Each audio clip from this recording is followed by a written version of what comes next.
أحب الوفاء بشتى الصور، أحب الوفي الأمين الأغر. ولنبلونكم بشيء من الخوف والجوع ونقص من الأموال والأنفس والثمرات وبشر الصابرين. وقال تعالى في مقام آخر: فمن يعمل مثقال ذرة خيرا يره ومن يعمل مثقال ذرة شرا يره. صدق الله العظيم. قال النبي صلى الله عليه وسلم: اتقوا فراسة المؤمن فإنه ينظر بنور الله، أو كما قال عليه الصلاة والسلام.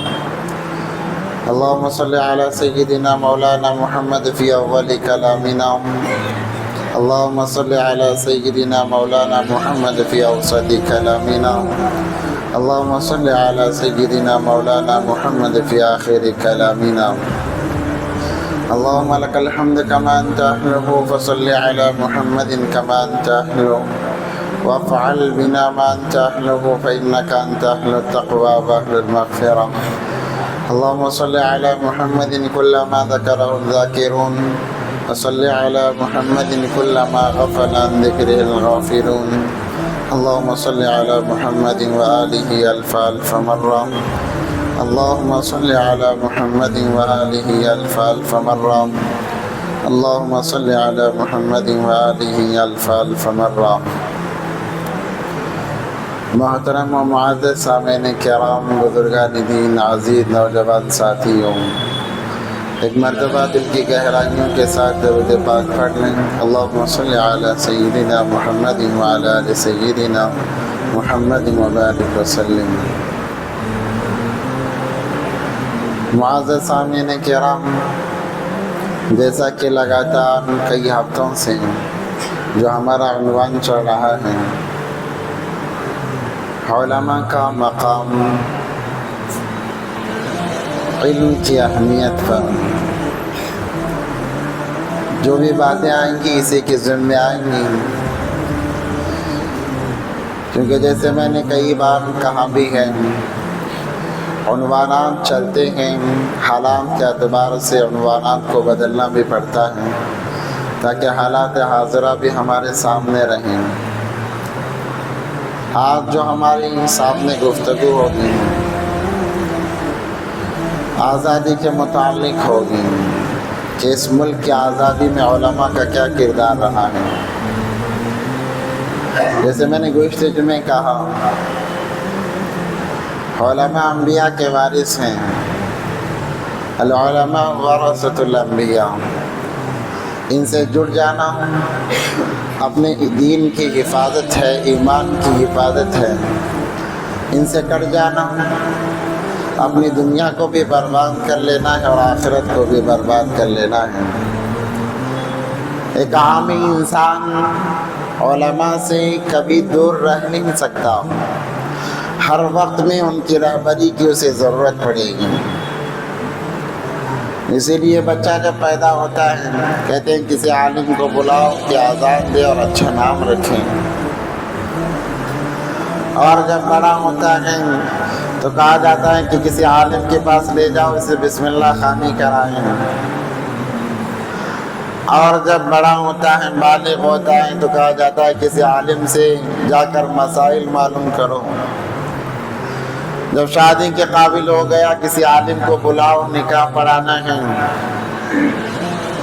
پھر یہ سلسلہ چلتا ہے یہاں تک کہ جب مر بھی جاتا ہے کہا جاتا ہے کسی عالم کو بلاؤ، نماز جنازہ پڑھانا ہے۔ ایک ضعیف حدیث ہے، روز محشر بھی علماء کی ضرورت پڑے گی، اگرچہ بعض علماء نے اس حدیث پر کلام کیا ہے۔ وہاں پر بھی علماء کی ضرورت پڑے گی، لوگ جائیں گے علماء کے پاس کہ اللہ تو یوں کہہ رہے ہیں کہ اور مانگو، ہم نے سب کچھ مانگ لیا، اب کچھ بچا نہیں ہے، پھر بھی کہا جا رہا ہے کہ جاؤ اپنے علماء سے پوچھ کر آؤ۔ اگرچہ کہ اس حدیث پر کلام ہے، مگر بعض علماء فرماتے ہیں کہ دنیا کے اندر جو انسان جس عالم کے قریب ہوگا میدان محشر میں اس عالم کو تلاش کرے گا. کسی کے خاندان میں تو خاندان کے علماء کو تلاش کیا جائے گا، دوست احباب میں تو پھر وہ تلاش کیا جائے گا. الغرض دنیا میں جن علماء سے ربط تھا، تعلق تھا، میدان محشر میں یہ لوگ ان علماء کو تلاش کریں گے اور اپنا مسئلہ بتائیں گے. الغرض ضرورت ہر جگہ علماء کی ہے، اس لیے علماء سے جڑنا ایمان کی حفاظت کا ایک حصہ ہے. علماء سے کٹنا دنیا اور آخرت کی بربادی کا ایک حصہ ہے. تو الغرض علماء کی ضرورت ہر جگہ رہی ہے اور رہے گی، اس لیے ان سے جڑے، ان سے علوم حاصل کریں، دین حاصل کریں، تاکہ ہمارا دین صحیح ہو، ہمارا علم صحیح ہو، جانکاری صحیح ہو، ہمارے عقائد درست ہو جائیں، مسائل صحیح ہو جائیں. بعض لوگوں کا یہ سوال ہوتا ہے کہ علماء کو کچھ بھی پتہ نہیں ہے. اگر علماء کو کچھ پتہ نہ ہوتا تو آج اتنے آزادی کے ساتھ میں ان مساجد میں بیٹھ کر دین کی باتیں نہ سن رہے ہوتے ہیں. 15 اگست آ رہا ہے، آزادی کے متعلق بہت ساری باتیں ہم سنتے اور سناتے ہیں، مگر ایک بات یاد رکھیں، جو قوم اپنے اکابرین کی تاریخ کو بھلا دیتی ہے وہ قوم کبھی آگے نہیں بڑھ پاتی. جس قوم کے اندر ان کے اکابرین کی تاریخ موجود نہیں وہ قوم زوال کی طرف بڑھتی ہے، اس کا مستقبل صحیح نہیں ہوتا، اس کا مستقبل دھندلا رہتا ہے، کیونکہ اکابرین کی تاریخ ان کے پاس نہیں ہے. بڑا افسوس کے ساتھ کہنا پڑتا ہے، جس ملک کے اندر ہم رہتے ہیں، ہمارا گزر بسر ہوتا ہے، اس ملک کی آزادی کے متعلق ہم بالکل بے بہرا اور بے خبر ہیں.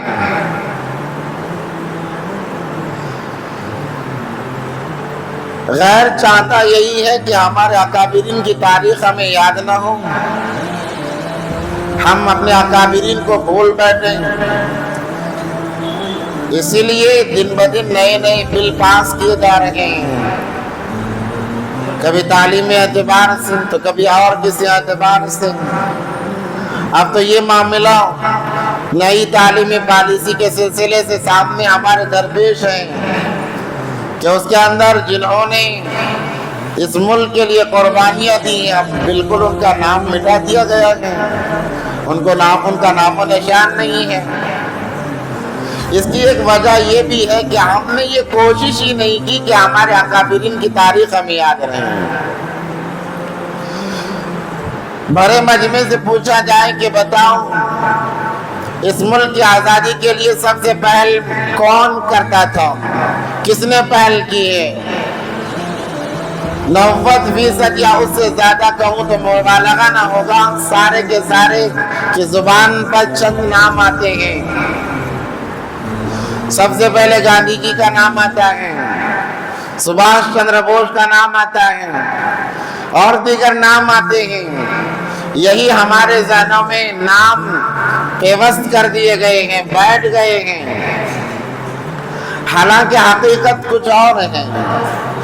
حقیقت کو مسلمانوں سے چھپایا گیا اور مسلمان نے حقیقت پر سے کبھی پردہ ہٹانا نہیں رہتا. آج ہمارے بچے پڑھتے ہیں اسکولوں میں اور کالجز کے اندر، ڈگریاں کر رہے ہیں، انہیں تک پتہ نہیں ہے. اس لیے کہا گیا، جیسے میں نے شروع میں کہا، جو قوم اپنے اکابرین کی تاریخ کو بھول جاتی ہے وہ زوال کی طرف جاتی ہے، اس کا مستقبل دھندلا نظر آتا ہے. جیسے آنکھوں کی روشنی جس کی کم ہو جاتی ہے اسے ساری چیزیں دھندلی نظر آتی ہیں، ویسے ہی اگر ہم نے اپنے اکابرین کی تاریخ کو یاد نہیں رکھا تو ہمارا مستقبل دھندلا نظر آئے گا. تو الغرض مختصر یہ عرض کرنا ہے، یہ ملک ہندوستان یہ ہمارا ملک ہے، ہم نے اسے آزاد کرایا ہے اور آزاد کرانے والوں میں سب سے پہل علماء کرام ہیں. کیونکہ جب انگریز اس ملک کے اندر آیا تھا اس سے پہلے ہندوستان کے کئی بڑے بڑے علاقوں میں مسلمانوں کی حکومت تھی، مسلمان حکمران تھے۔ انگریز نے آ کر حکومت چھینی تو مسلمانوں سے چھینی ہے۔ جس کا گھر چھنتا ہے اسے تکلیف ضرور ہوتی ہے، بہت زیادہ اسی کو تکلیف ہوتی ہے۔ غیروں کے راجہ مہاراجوں کا بھی دور تھا مگر وہ مختصر تھا، ان لوگوں نے غلامی کی زندگی سیکھ لی تھی، وہ کسی نہ کسی کے ماتحت میں رہ چکے تھے، مگر اس ملک ہندوستان پر چونکہ 850 سال سے زائد عرصہ مسلمانوں نے حکمرانی کی ہے، حکومت کی ہے، اس وقت میں بھی مسلمانوں کی حکومت تھی۔ 1601 عیسوی کے اندر انگریز ملک ہندوستان کے اندر آیا، ایسٹ انڈیا کمپنی کے نام سے تجارت کی غرض سے ممبئی اور کیرلا کے ساحلی علاقوں سے ملک ہندوستان میں داخل ہوا، مگر اس کی نیت ناپاک تھی، ناپاک نیت سے وہ آیا تھا، اپنے دل کی بھڑاس نکالنے کے لیے آیا تھا۔ اس نے اپنا لباس تجارت کا پہن رکھا تھا، لبادہ تجارت کا اوڑھ رکھا تھا، دل کے اندر نفاق، دل کے اندر حسد، دل کے اندر بغض لے کر وہ آیا تھا۔ 1601 عیسوی سے لے کر 1705 عیسوی تک اس نے تجارت کے غرض سے سارے ملک ہندوستان میں اپنی تجارت کو پھیلایا، جگہ جگہ اپنی بڑے بڑے کوٹڑیاں بنائی، محلات بنائے، اور دھیرے دھیرے ملک کے حکومتوں کے اندر اس نے حصہ لینا شروع کیا۔ اس وقت میں مسلمانوں کی جگہ جگہ کلکتہ میں سراج الدولہ کی حکومت تھی اور دیگر علاقوں میں اور مسلمانوں کی حکومت تھی۔ دہلی کے اندر بہادر شاہ ظفر کی حکومت تھی، اکثر بڑے بڑے علاقوں میں مسلمانوں کی حکومت تھی۔ تو جب اس نے حکومت کے اندر مداخلت شروع کی، داخل ہونا اس نے شروع کر دیا، مسلمانوں نے پہچانا تو سب سے پہلے اس کے خلاف آواز اٹھانے والا حکمران مسلمان تھا جسے سراج الدولہ کے نام سے پکارا جاتا ہے۔ اس نے پلاسی کی جنگ لڑی، مگر افسوس کہ ہر دور میں، ہر وقت میں ایک منافقین کا جھٹا ہوا کرتا ہے، ایک جھنڈ ہوا کرتا ہے جو ہمیشہ سچے لوگوں کو تکلیف پہنچانے کے لیے پیش رہتا ہے، آگے آگے رہتا ہے۔ اس وقت بھی یہی معاملہ ہوا۔ سراج الدولہ نے انگریز کے خلاف جب آواز اٹھائی ہے اور تلواریں بلند کی ہیں تو میر جعفر جو اسی کا سپہ سالار تھا، فوجوں کو میدان میں داخل ہونے سے روک دیا، جس کی وجہ سے سراج الدولہ کو شکست ہوئی، وہ ہار گیا اور انگریز جیت گیا۔ انگریز کے اندر اور ہمت آ گئی کہ چلو اب ہم نے پہلی جنگ جیت لی ہے اور جنگ جیتیں گے اور ہم سارے ملک ہندوستان پر اپنی حکومت جمائیں گے۔ ہر اعتبار سے انگریز مضبوط ہوتا چلا گیا، تجارتی اعتبار سے، مالی اعتبار سے، حکومتی اعتبار سے۔ تاریخ کی کتابوں میں لکھا ہوا ہے کہ اس عرصے کے اندر اس نے کئی خطوں پر اپنی حکومت جما لی، حکمراں بن بیٹھا۔ باہر سے کھانے کمانے کے لیے آیا، جس جگہ کھانے کمانے کی جگہ دی اسی کو اپنا مسکن بنا لیا، اپنا ذاتی گھر بنا لیا۔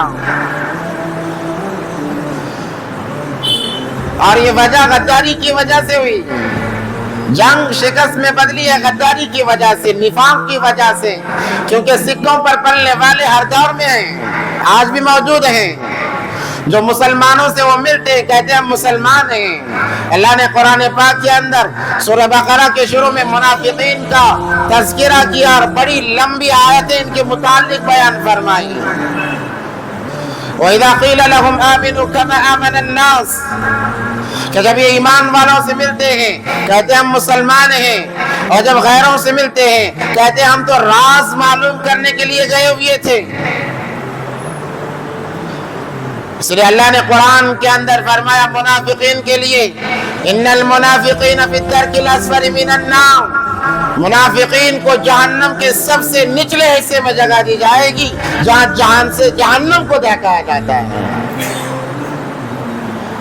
اور اگر اسی وقت میں جب شکست ہوئی شہر میسور سے ٹیپو سلطان شہید رحمت اللہ علیہ نے اعلان جنگ کیا، 4 جنگیں لڑی ٹیپو سلطان شہید رحمت اللہ علیہ نے۔ 1757 کے بعد میں جو انگریز کو لوہے کے چنے چبانے پر مجبور کرنے والی اگر کوئی ہستی ہے ٹیپو سلطان شہید رحمت اللہ علیہ ہے۔ ہم نے صرف نام سنا ہے، ان کے کام کا اگر مطالعہ کیا جائے، ان کی مہارتوں کا مطالعہ کیا جائے، پتہ چلے گا کہ ایسے جوان مرد بھی گزرے ہیں دین اسلام کے اندر ایسے دور میں، جن کا آج بھی مقبرہ شہر میسور کے اندر سری رنگا پٹنم میں ہے۔ تاریخ ہم نے بھلا دیا ہے، آج ہمیں ناچنے والوں کی تاریخ یاد ہے، گانے والیوں کی تاریخ ہمیں یاد ہے، مگر ہمارے اکابرین کی تاریخ ہمیں یاد نہیں۔ زوال کے لیے اور کیا چاہیے؟ زوال کے لیے اور کون سی چیز درکار ہے؟ یہی چیز آج مسلمانوں کو زوال کی طرف لے جا رہی ہے۔ مسلمانوں جاگو اور اپنی کروٹیں بدلو، دیکھو ہم سے پہلے ہمارے اکابرین نے کیسی زندگیاں گزاری ہیں، ان کی زندگیاں ہمارے لیے نمونہ کیوں بنی؟ آج ہماری زندگیاں بھی ہیں جس سے غیر بھی شرماتا ہے۔ بعض غیر کہتے ہیں اگر مسلمان آج کے مسلمانوں جیسے ہیں تو ہمیں مسلمانوں کی ضرورت نہیں ہے۔ صحابہ کے دور میں جب غیر کہیں جاتا اپنی قیمتی سامان مسلمانوں کے پاس رکھ کر جایا کرتا، وہ اعتماد وہ بھروسہ تھا مسلمانوں پر۔ آج مسلمان سویا ہوا ہے، غفلت کی نیند سویا ہوا ہے، جاگنے کی ضرورت ہے۔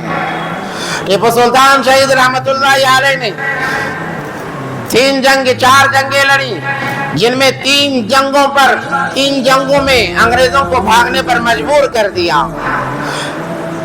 وہ ایسی جنگیں تھیں کہ انگریز کے دل کے اندر وحشت بیٹھ گئی، دہشت بیٹھ گئی، ایسی دہشت تھی۔ مورخین نے لکھا ہے انگریز کو اگر اپنے بچوں کو ڈرانا ہوتا تو یوں کہہ کر ڈراتے کہ جلدی سو جاؤ ورنہ ٹیپو آ جائے گا۔ بچوں کو کھانا کھلانا ہوتا تو یوں کہا جاتا کھا لو ورنہ ٹیپو سلطان آ جائے گا۔ ایسی دہشت انگریز کے دلوں میں بیٹھ گئی اور انہوں نے تہیہ کر لیا کہ جب تک ٹیپو سلطان ملک ہندوستان کے اندر ہے ہم سارے ملک پر، سارے ہندوستان پر قبضہ نہیں کر سکتے ہیں۔ چونکہ منافقین کا دورہ روز اول سے شروع ہوتا چلا آ رہا ہے، نبی علیہ السلام کے زمانے سے ہی مدینہ المنورہ میں جو ان کا سلسلہ چلا عبداللہ ابن ابی کے نام سے، قیامت تک چلتا رہے گا یہ سلسلہ۔ یہ ہر دور میں رہیں گے، مسلمان بن کر رہیں گے، اپنوں میں رہیں گے، مگر ان کی غداری، ان کی دغا بازی مسلمانوں کے بڑے طبقے کو نہ ڈوبے گی۔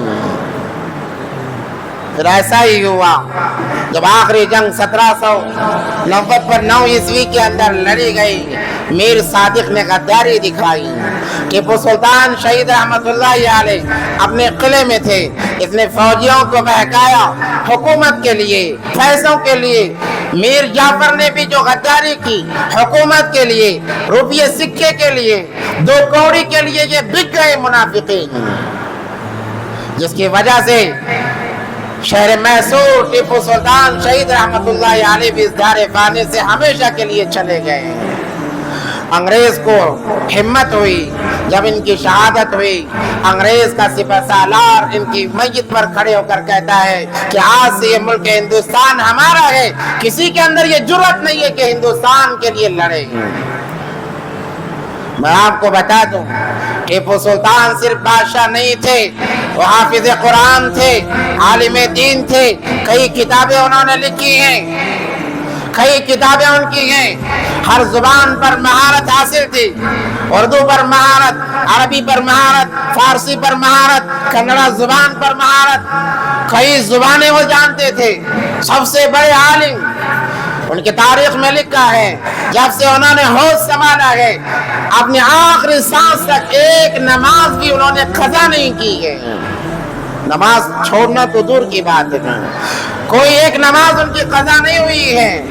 ایسے بادشاہ تھے. جب ان کی شہادت ہو گئی انگریز کو اور ہمت آ گئی تو انگریز نے اور اپنے پنجے پھیلانے شروع کر دیے. الغرض 1757 سے لے کر 1857 تک صرف تنہا مسلمانوں نے انگریز کے خلاف لڑائی کی ہے، صرف مسلمانوں نے لڑا ہے، کوئی اور اس کے اندر شریک نہیں. اس وقت میں ہر طبقہ موجود تھا ملک ہندوستان کے اندر. آج جو ہندو راشٹر بنانے کا نعرہ لگاتے ہیں، دعویٰ کرتے ہیں کہ ہندوستان ہمارا ہے، یہ ہندو راشٹر ہے، آپ تاریخ اٹھا کر دیکھیں ان کے باپ دادا کا نام دور دور تک اس لسٹ میں شمار نہیں کیا جائے گا. کسی پارٹی کے کسی لیڈر کا نام اس میں شامل نہیں ملے گا آپ کو. اگر نام دکھائی دے گا علماء کا نام دکھائی دے گا، مسلمانوں کا نام دکھائی دے گا جنہوں نے اس ملک کو آزادی دلانے کے لیے اپنی گردنیں کٹوائی، ان کی عورتوں کی عزتوں کو لوٹا گیا، بچوں پر ظلم ڈھائے گئے، انہوں نے برداشت کیا تاکہ یہ ملک آزاد ہو جائے. 1857 تک جب انہوں نے دیکھا 100 سال کا عرصہ گزر چکا ہے، مسلمانوں کے اندر ملک کو آزادی دلانے کا، آزاد کرانے کا جذبہ بڑھتا ہی جا رہا ہے، کم نہیں ہو رہا ہے. انہوں نے مشورہ کیا کہ کیا کیا جائے. اس جذبے کو ختم کرنا ہے تو ہمیں کیا کرنا چاہیے. ایک کمیٹی تشکیل دی گئی، کمیٹی کو تیار کیا گیا اور دورے پر بھیج دیا گیا کہ جاؤ ملک کا دورہ کرو اور دیگر ممالک میں جاؤ اور جا کر معلوم کرو کہ کیسے ہم فتح یابی حاصل کر سکتے ہیں، کیسے انہیں کمزور کر سکتے ہیں. وہ کمیٹی چلی ہے.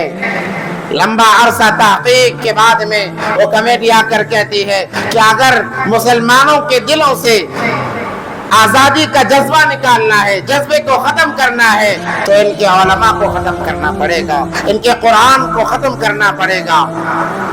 یہ دو چیزیں علماء اور قرآن ختم ہو گئے، ان کے درمیان سے آزادی کا جذبہ ختم ہو جائے گا، ان کا ایمان کمزور ہو جائے گا اور یہ ہمارے اشاروں پر چلنا شروع کریں گے. انگریز کو بھی پتا تھا کہ جب تک مسلمان علماء سے جڑا ہے وہ ایک مضبوط طاقت ہے، مضبوط قوت ہے. اور آج کا مسلمان کہتا ہے علماء کو کچھ پتا ہی نہیں ہے، علماء تو ہمارے سکوں پر پلنے والے ہیں. ذرا زبان سنبھال کر استعمال کرنی چاہیے ان لوگوں کو جن کا مقام نبی علیہ السلام نے فرمایا العلماء ورثۃ الانبیاء، علماء انبیاء کے وارث ہیں. انبیاء کا مقام کیا ہے؟ اس کے بعد اگر کسی کا مقام ہے علماء کا مقام ہے. اور آج کا آئرہ گہرا کہتا ہے ہمارے سکوں پر پلنے والے ہیں. کہیں ایسا نہ ہو کہ زبان کے الفاظ ختم ہونے سے پہلے تمہاری زندگی ختم ہو جائے اور کفر کی حالت میں تمہاری موت ہو جائے. اللہ سے ڈرنے کی ضرورت ہے. تو پھر علماء کو ختم کرنے کی ایک جال بچھایا گیا، ایک سازش رکھی گئی، قرآن کے نسخوں کو جلایا گیا، علماء کو پکڑ پکڑ کر مارا گیا، کئی علماء کو شہید کر دیا گیا ہزاروں کی تعداد میں. شاہ اسماعیل شہید رحمت اللہ علیہ انہوں نے فتویٰ دیا کہ اب یہ دارالحرب بن گیا ہے، دارالاسلام نہیں رہا، انگریز کے خلاف جنگ لڑنا یہ فرض ہو گیا ہے. جب یہ فتویٰ چلا، آج فتووں کا مذاق اڑانے والوں سنو کان کھول کر، تمہاری آزادی کے سانسیں انہیں علماء کی قربانیوں پر منحصر ہیں. اگر انہوں نے قربانیاں نہ دی ہوتی آج تم کھلی سانس میں سانس تک نہ لیے ہوتے ہیں، کھلی ہوا میں سانسیں لینا مشکل ہو جاتا تمہارے لیے. ایک فتویٰ نکلتا ہے، جیسے ایک فتویٰ نکلا شیخ الحدیث جو اپنے جگہ مسند پر بیٹھ کر حدیث کا درس دینے والے، انہوں نے حدیث کی کتابوں کو بند کر دیا۔ خانقاہوں میں اللہ اللہ کرانے والے، انہوں نے اللہ اللہ کرانا بند کر دیا۔ مدرسوں میں پڑھانے والے علماء، انہوں نے مدرسے پڑھانے بند کر دیے۔ سارے ایک ہو کر ایک فتوے پر میدان میں اتر آئے کہ اب جہاد فرض ہو چکا ہے۔ آج جہاد کو بدنام کیا جا رہا ہے اور مسلمانوں کو جہادی بتایا جا رہا ہے۔ مسلمان ایسا جہادی نہیں ہے جو فساد کے لیے جہاد کرے، مسلمان تو وہ ہے جو ملک کے لیے اس نے جہاد کیا ہے۔ اگر ملک کے لیے جہاد کرنے پر جہادی کہتے ہو، یہ الفاظ ہمیں منظور ہیں۔ تمہیں آزادی دلانے کے لیے ہماری جانیں قربان ہوئی، اس بنا پر جہادی کہتے ہو، یہ الفاظ ہمیں منظور ہیں۔ ایک شاعر کہتا ہے غلط الزام ہے ہم پر، وفاداری ہم نہیں کرتے ہیں۔ غلط الزام ہے ہم پر، وفاداری ہم نہیں کرتے۔ محبت باندھتے ہیں ہم، اداکاری ہم نہیں کرتے۔ اس ملک کو جب خون کی ضرورت پڑی، ہم نے اپنی جانیں لٹا دی ہے، ہم غداری نہیں کرتے ہیں۔ مسلمانوں کے خون میں غداری یہ ناممکن بات ہے، اور منافقین کو مسلمانوں کی فہرست سے پہلے ہی الگ کر دیا گیا ہے۔ پھر ایک فتویٰ تھا جس کی بدولت سارے ایک ہو کر نکل آئے، اور پھر تحریکیں شروع ہوئی۔ انگریز نے جہاں مسلمانوں کو دیکھا گرفتار کیا، گرفتار کر کے زندہ جلا دیا، زندہ جلا دیا۔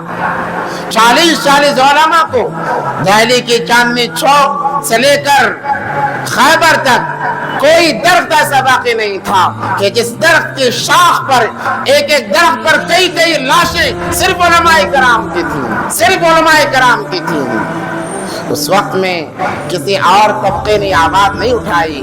ہندوؤں کا بھی طبقہ تھا، عیسائیوں کا بھی طبقہ تھا، سکھوں کا بھی طبقہ تھا، سارے طبقے رہا کرتے، مگر کسی نے یہ آواز نہیں اٹھائی کہ ملک کو آزاد کرنے کے لیے کوئی دھرم شالہ کھولا جائے، کوئی ایک ایسی اسکول بنائی جائے جہاں پر ٹریننگ دی جائے تاکہ ہم اس ملک کو کیسے آزاد کرائیں۔ کسی کے ذہنوں میں یہ خیال نہیں، صرف مسلمان میادہ کھڑا ہوا تھا اور لڑ رہا تھا۔ انگریز رائٹر تھامسن کہتا ہے کہ میں ایک دفعہ دہلی گیا ہوا تھا، اپنے خیمے میں تھا، تو میں نے کچے گوشت کے بھوننے کی آواز آئی، جلنے کی مجھے ایک بو محسوس ہوئی، تو میں اپنے خیمے سے باہر نکل کر دیکھتا ہوں کہ 40 بڑے بڑے علماء کرام کو ننگا کر کے کھڑا کیا گیا ہے اور آگ دہکائی گئی ہے۔ کہا جا رہا ہے کہ یہ بات کہہ دو کہ انگریز کے خلاف لڑنا یہ فرض نہیں ہے، اس بات کو مان لو، تمہیں چھوڑ دیا جائے گا۔ قربان جائیں ان علماء کرام کی بہادری پر، جرأت پر، ہمت پر۔ انہوں نے کہا ایسی ہزاروں جانیں ہم قربان کرنے کے لیے تیار ہیں، مگر جو فتویٰ نکلا ہے اس فتوے کے خلاف ہم ایک لفظ بولنے کے لیے تیار نہیں ہیں۔ آج لوگ فتووں کا مذاق اڑاتے ہیں، علماء کو فتوے والے کہتے ہیں۔ وہ وقت بھی تھا کہ ایک فتوے نے ملک کو آزادی دلانے کا راستہ ہموار کیا ہے، راستہ ہموار کیا گیا۔ دیکھتے 40 علماء کو آگ میں ڈال دیا گیا، دوبارہ اور 40 کو لایا گیا، کپڑے اتارے گئے، پھر یہی پوچھا گیا، انہوں نے بھی وہی جواب دیا، پھر ان کو بھی آگ میں ڈال دیا گیا۔ علماء کو مار کر یا زندہ سور کے چمڑے کے اندر ڈال کر توپوں کے سامنے رکھ کر توپ داغ دیے جاتے ہیں، جیسے کاغذ کو پھاڑنے کے بعد ہوے میں بکھیرنے سے جیسے اس کے چھلڑے بکھر جاتے ہیں، علماء کی لاش ویسا بکھر کر ریزہ ہو جاتی ہے۔ یہ قربانیاں صرف اس ملک ہندوستان کو آزاد کرانے کے لیے کہ ہر کوئی آزادی سے رہے یہاں پر۔ آج انہی مسلمانوں کو غدار کہا جا رہا ہے، آج انہی مسلمانوں کو دیش دروہی کہا جا رہا ہے، آج انہی مسلمانوں کو کہا جا رہا ہے کہ تم یہاں رہنے کے مستحق نہیں ہو۔ ارے اس وقت میں جب اس ملک کے لیے خون بہایا جا رہا تھا، مسلمانوں کا خون پانی کی طرح بہ رہا تھا، تب تم کہاں تھے؟ تب تو تمہیں یہ احساس نہیں تھا۔ جب مسلمانوں نے خون بہا دیا اور اپنے نسلوں کو برباد کر دیا ملک کی آزادی کے لیے، جب ملک آزاد ہوا، آخر میں تم بھی آئے ہیں، اس سے انکار نہیں کیا جاتا کہ جتنے لوگ آئے ہیں وہ تو 1930 کے بعد میں شامل ہوئے ہیں.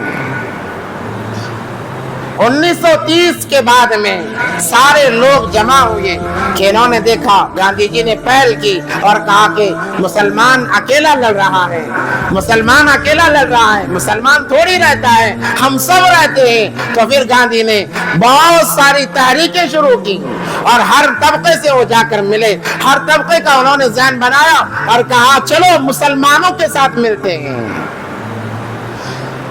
تاریخ ہے، ہم کبھی پڑھیں مسلمان گاندھی کے ساتھ نہیں ملے گے، گاندھی اور طبقوں کو لے کر مسلمانوں کے ساتھ ملا ہے کہ چلو مسلمانوں کے ساتھ ملتے ہیں. یہ وہ طبقہ ہے جنہوں نے اپنی جانیں گنوا کر ہمیں آزادی دلانے کی فکر کی ہے. آج مسلمان غیر تو غیر ہے، مسلمان اپنے اکابرین کو بھولا ہوا ہے.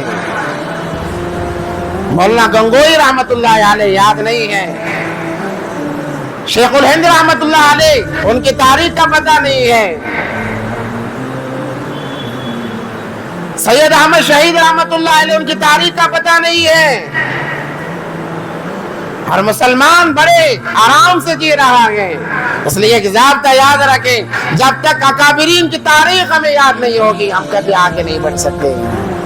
تو آج اس تاریخ کو بالکل مٹا دیا گیا، ہمارے ذہنوں میں ڈال دیا گیا کہ ملک کو آزادی دلانے والے چند افراد وہ بغیر ہیں، ہم ان کے صدقے اس ملک کے اندر رہ رہے ہیں. ہر ایک کا نظریہ وہی بنتا جا رہا ہے. جب یہی چیز ذہنوں میں ڈال دی گئی تو پھر ان کا نعرہ تو ضرور ہوگا کہ یہ ملک ہمارا ہے. اس لیے ہمیں اپنی تاریخ کو یاد رکھنی چاہیے. جب ہمیں ہماری تاریخ معلوم رہے گی، اگر پوچھنے والے نے پوچھ لیا ہم اپنی تاریخ بتا دیں اس کے پاس کوئی جواب نہیں ہوگا، تب یہ مسلمانوں کے بیداری کی علامت ہوگی. الغرض پھر ایک لمبا سلسلہ چلا ہے. ریشمی رومال کیا بہترین تحریک تھی. شیخ الہند رحمت اللہ علیہ نے رومال پر ملک عرب اور دیگر ممالک کی طرف رومال پر ریشم سے خود خط لکھا کہ ملک ہندوستان کو آپ کی مدد کی ضرورت ہے.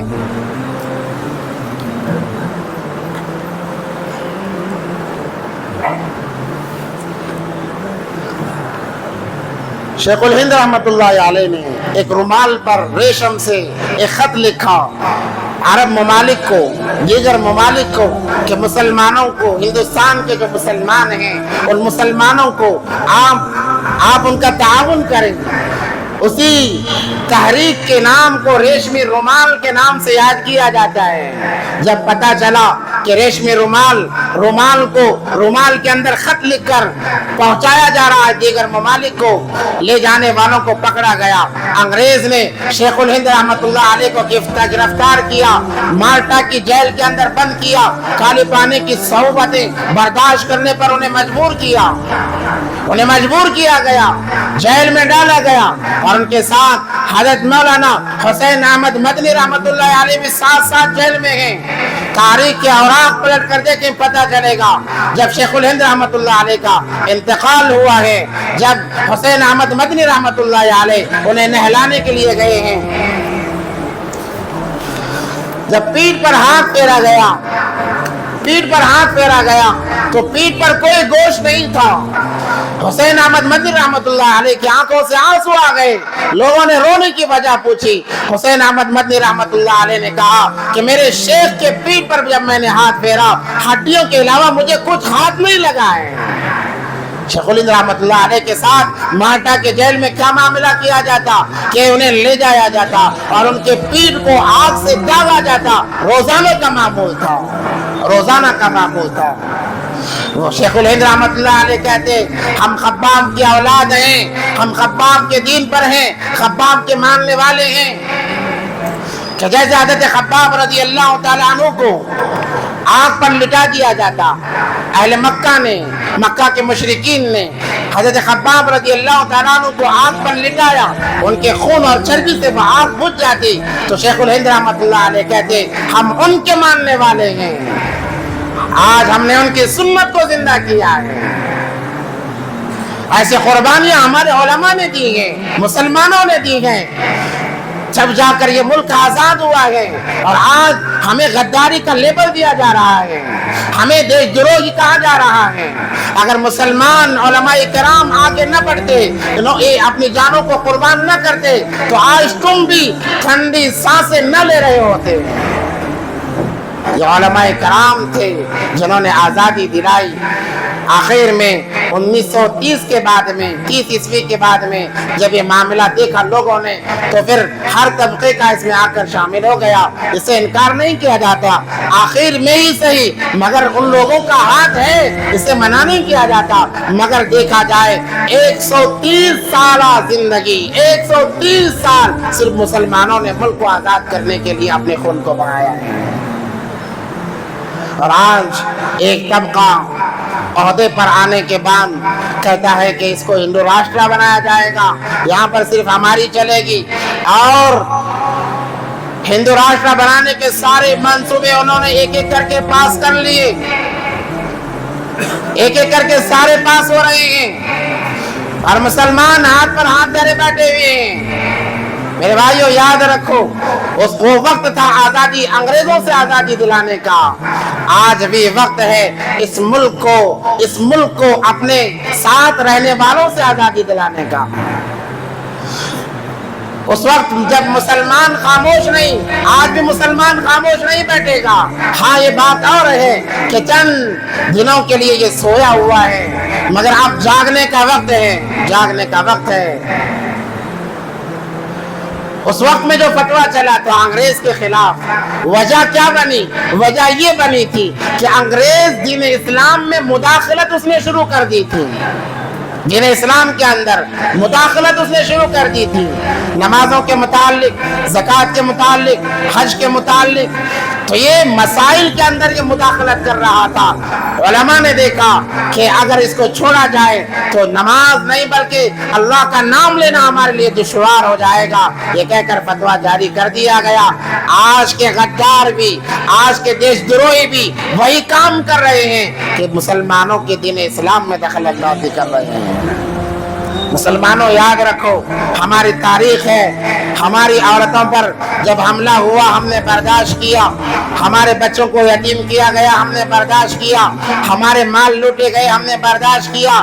مسلمانوں کی یہ تاریخ ہے، جب دین اسلام پر کوئی حملہ آور ہوا ہے، مسلمانوں نے اپنے گردنیں کٹا کر دین اسلام کی عبادت کی ہے۔ ہر چیز برداشت کی جا سکتی ہے، دین اسلام کے اندر مداخلت ہرگز برداشت نہیں کی جائے گی۔ یہ مسلمانوں کی تاریخ ہے، تو آج اسی تاریخ کو دہرانے کی ضرورت ہے۔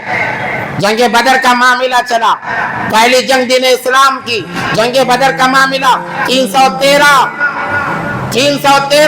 نہایت کچھ ساز و سامان نہیں ہے، تلواریں ان کے پاس نہیں، تیر و تلوار نہیں، اونٹ اور گھوڑے نہیں، پیدل چل کر گئے ہیں، صحابہ کے پاؤں میں جوتے تک نہیں تھے۔ دین اسلام کا جب معاملہ آیا، مسلمان اپنے آپ کو بھول جائے گا۔ یہ مسلمانوں کی تاریخ، مرد تو مرد، بچے بھی اس جنگ کے اندر شریک۔ معاذ اور معاوض کا واقعہ میں نے کئی دفعہ سنایا ہے، اور لڑ کس سے رہے کہتے ہیں چچا جان ذرا ابو جہل کو تو بتاؤ، کون ابو جہل؟ مکے کا سردار ابو جہل۔ کون ابو جہل؟ مکے کے اندر جس کے نام سے ہر کوئی کانپتا، وہ ابو جہل کون للکار رہا ہے؟ 2 بچے، معاذ اور معاوض 2 بچے للکارتے ہیں، کہتے ہیں چچا جان بتاؤ تو صحیح۔ سنا ہے نبی علیہ السلام کی شان میں غصاقی کرتا ہے، آج اس کی خیر نہیں ہے۔ بچوں کا جذبہ دیکھو، صحابہ کی اولاد کا جذبہ دیکھو، ایمان کا جذبہ دیکھو، اسی جذبے کے ساتھ مسلمان جیتا ہے، اور جینا بھی چاہیے۔ جب یہ جذبہ ختم، مسلمان ختم ہو جائے گا۔ اس لیے میرے بھائیو، اب سونے کا وقت نہیں ہے، انہوں نے مداخلت شروع کر دی ہے۔ حجاب کے نام سے مداخلت، حلال کے نام سے مداخلت، 3 طلاق کے نام سے مداخلت، اذان کے نام سے مداخلت، وقف بورڈ کے نام سے، اوقاف کے نام سے مداخلت، اوقاف کی زمین پر ان کی ناپاک نظریں، ہمارے حجاب پر ان کی ناپاک نظریں، ہماری عورتوں پر ان کی ناپاک نظریں۔ یہ اس ملک کے غدار ہیں، یہ اس ملک کے دہشت گرد ہیں. جب ہم نے انگریزوں کو سبق سکھایا جن کا پاور سب سے اونچا تھا, جنہیں سپر پاور کہا جاتا تھا, جب مسلمانوں نے, ایمان والوں نے اس انگریز کو اپنے دھول چاٹنے پر مجبور کیا, یہ تو پھر کون سے کھیت کے مولی ہیں؟ ان کو سبق سکھانا کوئی مشکل کام نہیں, کوئی مشکل کام نہیں ہے. بس شرط یہ ہے کہ ہم ایک ہو جائیں اور اللہ کے قریب ہو جائیں. ایک ہوں گے, اللہ کے قریب ہوں گے, تو پھر انہیں سبق سکھانا بہت آسان ہو جائے گا. ضرورت بھی نہیں پڑے گی, یہ خود سبق سیکھ کر آ کر سنا دیں گے. آج ضرورت ہے, اوقاف کا معاملہ چل رہا ہے, وقف بورڈ کے ذریعے سے بات چلائی جا رہی ہے. 21 اگست کو بہت بڑا ایک پروگرام بھی ہونے والا ہے. اس لیے تمام سے گزارش کہ جب جب اوقاف کے متعلق یا دین اسلام کے کسی مرحلے کے متعلق ہمیں بلایا جائے, آواز دی جائے. اور دیکھیں, تحریک کے آزادی کے لیے آواز اٹھانے والے بھی علماء کرام تھے, آج اوقاف کے لیے آواز اٹھانے والے بھی علماء کرام ہیں. اس وقت میں مسلمانوں نے ساتھ دیا تو ملک آزاد ہو گیا. اس وقت میں اگر مسلمان ان علماء کا ساتھ دے گا, یہ سارے کالے قانون بند ہو جائیں گے. پھر سے دوبارہ یہ ملک ہمیں لہلہاتا نظر آئے گا, سرز و شبز و شاداب نظر آئے گا. پھر یہاں کوئی ایسی گندی ہوائیں نہیں چلیں گی. آج گاؤں ماتا کے نام سے مسلمانوں کی جو شہادتیں ہیں ساری کی ساری ختم ہو جائیں گی. اوقاف کے ذریعے سے تو انہوں نے حد کر دی. یہ ہمارے گھروں میں آ کر ہمارے سینے پر ہاتھ ڈال کر کہتے ہیں گھر سے باہر نکلو, آج سے یہ گھر ہمارا ہے. اتنی جرت آ گئی ہے. قرآن کا ضابطہ ہے, قرآن کہتا ہے وَقُلْ جَاءَ الْحَقُّ وَزَهَقَ الْبَاطِلُ إِنَّ الْبَاطِلَ كَانَ زَهُوقًا. جب حق آتا ہے باطل ایسا منہ پھیر کر بھاگتا ہے کہ اسے کہیں ٹھکانہ نہیں ملتا ہے. یہ وقت ہے حق کو اجاگر کرنے کی, حق کو اجاگر کرنے کا یہ وقت ہے. آج بھی اگر ہم سوتے رہیں, اپنے اکابرین کی تاریخ سے نا واقف رہیں, میرے بھائیوں, ہمیں ایسا وقت اللہ حفاظت فرمائے دیکھنا نہ پڑے کہ ہم اللہ کا نام اپنی زبانوں سے لیتے ہوئے بھی ڈریں کہ کوئی ہمیں دیکھ نہ لے اور کوئی اس نام کو سن نہ لے. اس لیے جب بھی علماء کرام اوقاف کے نام سے یا کسی بھی نام سے ہمیں بلائیں, ایک ہو کر ہمیں جانا ہے. کوئی تفریق نہیں, کوئی تفریق نہیں. یہ فلاں فرقہ ہے, فلاں, سب ایک کلمہ لا الہ الا اللہ پڑھنے والے ہیں. سب کو ایک میدان میں ہمیں جمع ہونا ہے, ایک ہو کر لڑنا ہے. تمام کا مسئلہ ہے, تمام کا مسئلہ ہے. کسی طبقے کا, ذاتی طبقے کا مسئلہ نہیں ہے. اس لیے اس سے پہلے ضروری ہے کہ ہم اللہ والے بنے, اللہ کو راضی کرنے والے بنے, اللہ کے ہم دوست بنے. تمام خرافات اللہ سے دور ہونے کی وجہ سے, نمازوں سے دور ہونے کی وجہ سے. اس لیے نمازوں کو اپنائیں, احکام خداوندی کو اپنائیں. نوجوانوں, سنتوں کو اپناؤ, اپنے چہرے پر داڑھیوں کو سجاؤ, سروں پر ٹوپیوں کو رکھو, سنت کے حساب سے زندگی گزارو. پھر دیکھو اللہ کیسے تمہیں چمکاتا ہے, اللہ کیسے تمہاری قوتوں کو بڑھاتا ہے. اور دوسری بات یہ ہے کیونکہ اگلے جمعہ 15 اگست ہے, تو الحمدللہ ہماری یہاں کی کمیٹی نے, ذمہ داروں نے ایک نظام بنایا ہے کہ سارے محلے والے مل کر اس جشن کو ہم منائیں, آزادی والے جشن کو منائیں. اس لیے تمام سے گزارش بھی کی جاتی ہے کہ اگلے جمعہ وقت بتا دیا جائے گا, سارے لوگ اپنے کام کاج کو چھوڑ کر, کیونکہ وہ خوشی کا وقت ہے, خوشی کا وقت ہے, تو اس میں شامل ہونا ضروری ہے. بلکہ اس وقت میں یوں کہا جائے تو مبالغہ نہ ہوگا, فرض عین کے درجے میں ہے, کیونکہ ہر ایک مسلمان پر دشمن کی نگاہ ہے, ہر مسلمان پر دشمن کی نگاہ ہے. تو ہم زیادہ سے زیادہ تعداد میں شریک ہو کر اس ملک سے محبت کا ہم ثبوت دیں اور اس پروگرام میں شریک رہیں. اللہ سے دعا ہے اللہ ہم تمام کو ان باتوں پر عمل کی توفیق عطا فرمائے. وآخر دعوانا الحمدللہ رب العالمین.